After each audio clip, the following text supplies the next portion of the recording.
lämnar vackra Sies och ger oss iväg i dimmigt, disigt väder och grått och parerar hela tiden massa fiskeredskap hela vägen. Vad säger du?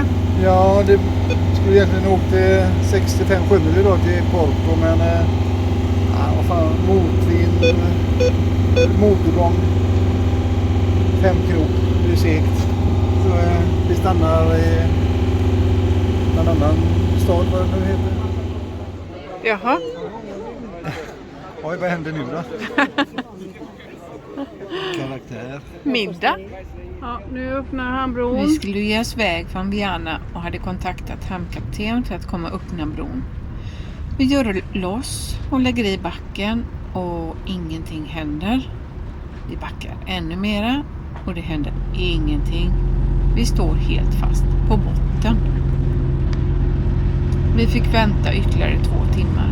Och när vi tyckte att det var dags sa vi till hamnkapten, nu kan du öppna igen. Nej, ni måste vänta ännu mera, det funkar inte nu. Nej, men det ska funka, säger Kjell. Ja, då får ni lämna på egen risk. Till saken hör ju att kölen sticker ju 1,8 meter. Oj, ja, ska du svänga runt och ha det nu också? Ja.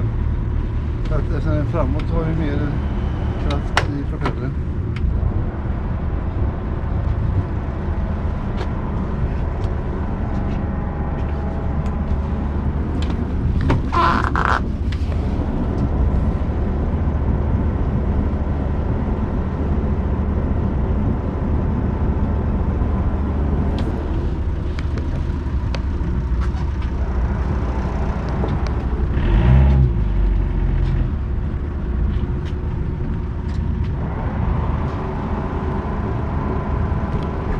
Ska vi fast nu? Ja. Fastnar vi nu? Lite trögt kanske. Vad sa du? Det kanske är lite trögt.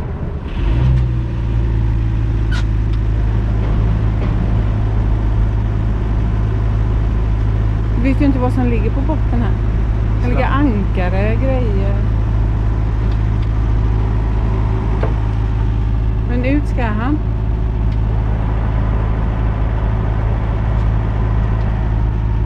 Ja, här kan man säga att Kjell draggar hela botten med kölen. Stackars Ariadne.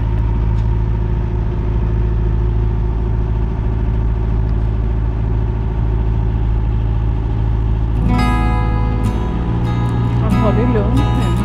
Jag vill satsa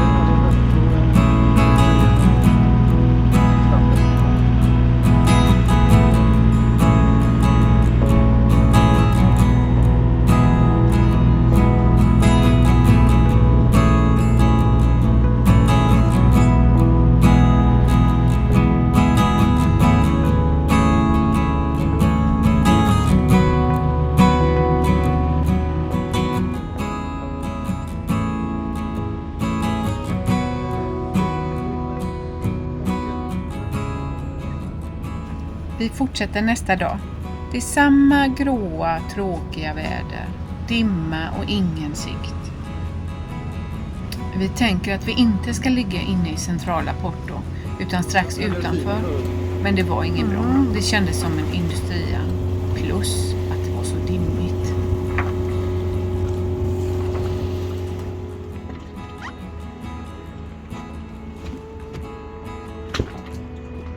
Ja, det här är ju inte särskilt inspirerande väder. Det var så dimmigt att man knappt såg de stora tankfartygen när man körde in i hamnen. Och vi fick inte plats i marinan så vi fick kasta ankar. Här ser han glad ut.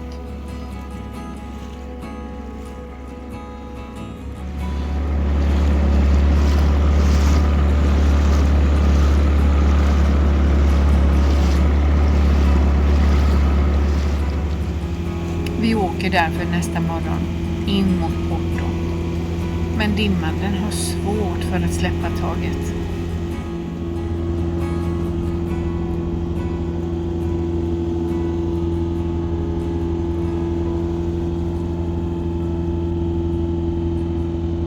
Dimman och diset lägger sig när vi lägger till vid Afuarada och tar oss in mot Porto centrum. Det är ju verkligen helt magiskt. Hamnen i Afuarada Det var en jättefin liten fiskeby med massa fina upplevelser. Och fiskestim, det var ju jätteroligt, Anita tyckte.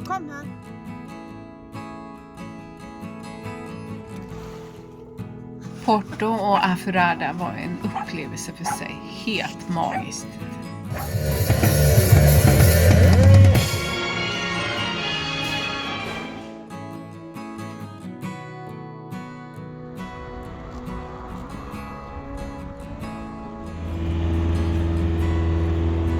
Lämna Porto i dimman.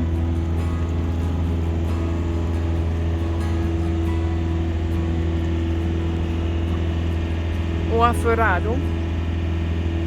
Ja. Aforrado. Aforrada. Aforrada.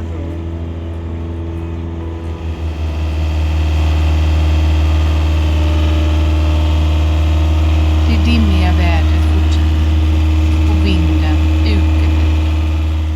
Det är märkligt hur man fungerar. När vi skulle ge oss iväg första gången i dimma tyckte jag det lät väldigt obehagligt och jag var skräckslagen. Men efter några dagar vande jag mig vid det också. Ja, jag vet inte ens vad stället heter. Vi låg på. Nu har vi väntat här ett ganska bra tag på att dimman ska släppa. Och vi får väl säga att det är ju nästan fint väder nu jämfört med hur det varit. Vi ska smyga oss ut. Det här är bredvid ett regemente. Där borta i dimman kan man se. Det är rätt grunt.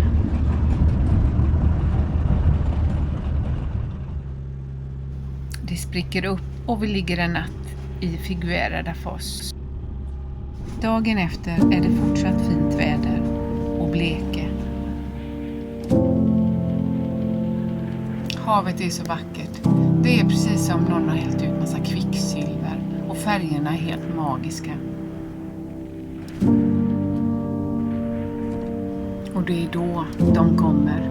En hel flock delfiner som närmar sig från olika håll och vill komma säga hej till oss på Ariadne.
Det är en väldigt speciell känsla när de vänder sig upp och tittar på en.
bilar och sådär. Skulle vi behöva dem mer då? Ja, inte på det sättet. Kanske regnkläder och så, men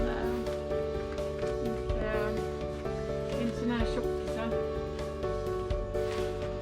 Det tar så mycket plats. Jag har inte använt någonting och redo att packa ner nu. Inte något.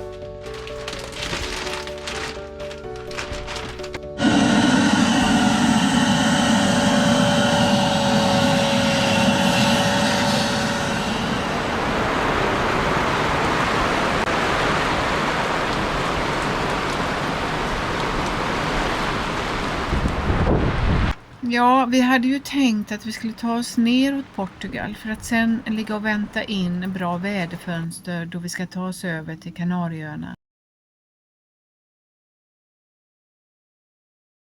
Men det ser ju ut som vi blir fast här hur länge som helst.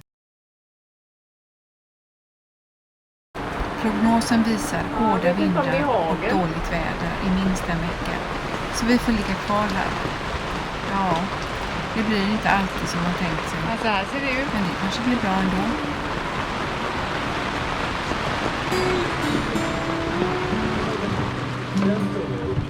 Tur jag har fått igång wifi.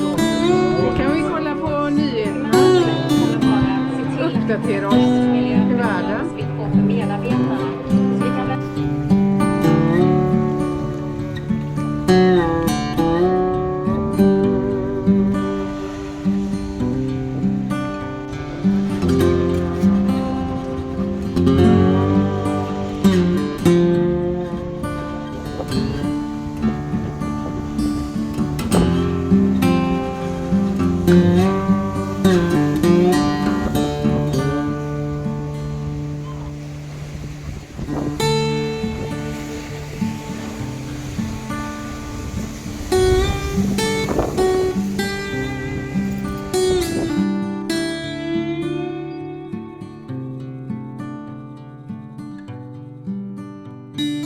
Det är ju ändå vackert.